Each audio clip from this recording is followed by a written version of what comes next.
Hello বন্ধুরা, সবাই কেমন আছো? আশা করি সবাই ভালো আছো। আজকে ছোটোবেলার কথা খুব মনে পড়ছিল, তাই ভাবলাম ব্রেকফাস্টে ছোলার ডাল বানাই, সঙ্গে পরোটা।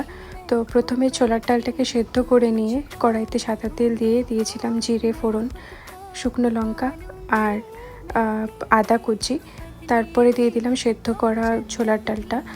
তারপরে দিয়ে দিয়েছিলাম জিরের গুঁড়ো আর হলুদ। এরপর দিয়েছিলাম সামান্য পরিমাণে চিনিটা দিলে টেস্ট খুব ভালো হয়।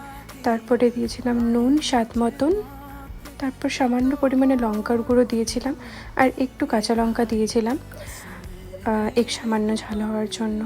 তো এটা হলো এই যে রেসিপিটা, এটা আমরা যে কোনো পুজোর দিনে ছোটোবেলায় খুবই উপভোগ করতাম, ছোলার ডাল।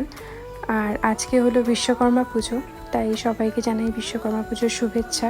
আশা করি তোমাদের এই রেসিপিটা ভালো লাগবে। অবশ্যই শেয়ার করতে ভুলো না কিন্তু। থ্যাংক